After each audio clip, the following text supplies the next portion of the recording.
What's up, guys? I'm back and I'm Kay, and I'm the girl that likes to smoke and talk about anime. So let's talk about it with a review of episode 10 of Yashahime. This episode was called The Gold and Silver Rainbow Pearls. So doesn't take a lot to figure out what the story is going to be for this episode. The episode starts out giving us a backstory on Kinka and Ginka. These are two demon siblings. They are twins, and their mission in life is one must kill the other and eat him for the living twin to, I guess, meet their full power. If you guys remember, or if you were an original Inuyasha series watcher, we did see Kinka and Ginka back in that series, but it was a very limited thing.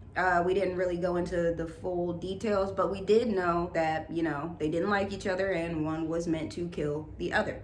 Moral of the story here basically is the girls were sent to figure out what demon was causing havoc on a village, and when we get there, we see Kinka and Ginka destroying everything. Kinka and Ginka realize that Setsuna and Toa both have a rainbow pearl, and they make the conscious decision that, hey, we're going to take those, we're going to increase our demon powers, and then we're going to come back, continue this fight, and hopefully one of us can finally get rid of the other. After the rainbow pearls are taken, we run into Lady Joka. She is the leader of the Ka demon tribe. If you want to know what the Ka demons are, they are Kinka and Ginka. She is the leader of their little demon tribe. And basically, when we see her, Kinka and Ginka are thinking that they are going to get some sort of praise for stealing the rainbow pearls, when in reality, looks like Lady Joka allowed them to battle it out between each other for so long because she wanted their power to reach the full potential so that she could then absorb them both. So after discovering that Lady Joka wants to absorb them and take their powers, we realize it's a little bit too late. She snatches up Ginka, or Kinka, whichever one he was, and begins to try to absorb him into her body. And the other one is like, oh hell nah, we ain't having that. The only one that gets to absorb my brother is me. But Lady Joka says that she wants to absorb the twins and the rainbow pearls because she wants to get revenge on Sesshomaru, which would be completely fine if I knew what she wanted to get revenge on him for. That's kind of the part that we didn't get the additional information on. We saw in last week's preview for this episode, and then we saw in this episode, she wants revenge on Sesshomaru, but we do not know for what. So that was a little bit annoying. I would have at least liked for her to give us a description on, like, what did he do to make you, like, need to get revenge on him. And then the girls arrive again. So seeing how Kinka and Ginka, even though they really didn't like each other, were trying to help each other now that one was in danger, it seems that started to bring up memories in both Toa and Setsuna.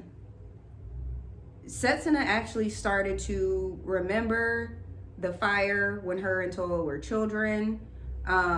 She started to get visions of memories and see that, okay, I was in the forest with somebody, that person saved me. But we do see that it seemed that she finally got to the fact that, okay, I was in the forest with Toa when I was younger, there was a fire and we got separated. For some reason, Setsuna still chooses to not say anything. I can't say that she lied this time because she didn't. When Toa asked her, like, hey, are you starting to remember anything or did you see anything? Setsuna doesn't say yes or no. She just walks off. I don't know why she would choose not to just be honest and tell Toa, like, hey, I started getting these memories and talk about it. But I mean, after the Yashahime episode with the dream casting spell, the fact that nobody talked about what they saw this part really didn't surprise me, but it's just another annoyance. You did remember something, and instead of talking to the person that you're pretty sure was in the memory with you, you decide to just internalize this, compartmentalize it, tuck it away. I don't know, but it was everything but talk about it. So I don't know why. I don't know why Setsuna, I don't know if she feels like she doesn't want to bother people with it. She would prefer to figure this out alone. Or if she just likes feeling like she did all this on her own. She started basically from the bottom, and now we're here. And she wants to be able to say that she did that off the strength of her and her alone. I don't know. I'm just throwing things out here at this point. So this episode kind of only left 2 follow-up questions for me. One thing I didn't understand was before the girls got there, Ginka was trying to save his brother, and he was doing his little conch shell thing, and fire was coming out and hitting Lady Joka, but it wasn't working. But then when he used those same flames to light Setsuna's blade, she was able to actually inflict real damage.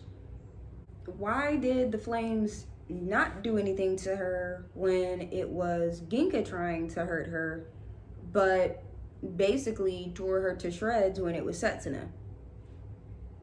Question 1.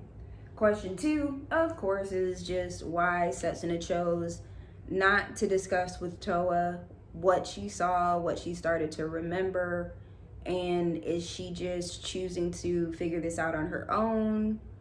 Or does she feel like maybe this isn't gonna impact their relationship because I still went through, majority of my life without you, and I've still done a lot of this alone?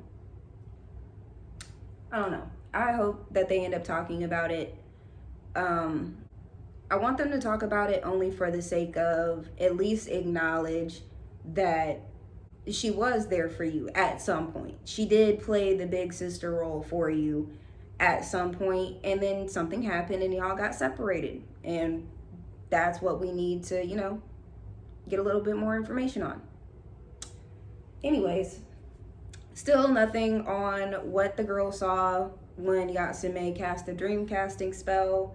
No updates on Inuyasha, Kagome, or anyone else. And we didn't find out what Sesshomaru even did to Lady Joka in the first place to make her have beef. So, saw the preview for the next episode, and guess what? Doesn't look like we're going to be finding anything out in the next one either, but we are going to be helping out some more people. So, still here for it. Still an overall cute series. I can say that if I would have started the Yashahime series without having previously seen the Inuyasha series, maybe I would not be so annoyed. But being that I do know whose kids these are, and because the previous group did have such an impact on me, maybe that's why I'm so annoyed with the fact that they don't play a bigger role in this series. But this is not Inuyasha Part 2. This is Yashahime, a completely different series. And I get that the girls have to go through some things on their own and have their own character arcs. So I will be back next week for the next episode, and I hope you guys will be here. If you guys like my videos, please feel free to like and subscribe. I am going to go ahead and finish up on Blue Exorcist. That will end up just being a review of the season 1 as a whole with the remaining episodes. Very cute, but not a lot happening in each episode for me to continue to do them one by one. We're still in there with Blood of Zeus, and there will be some new additions coming as far as anime with Code Geass, My Hero Academia, and a few other things. And we also got Attack on Titan back, so be on the lookout for those episodes. Very excited for the last season of Attack on Titan. So see you guys later.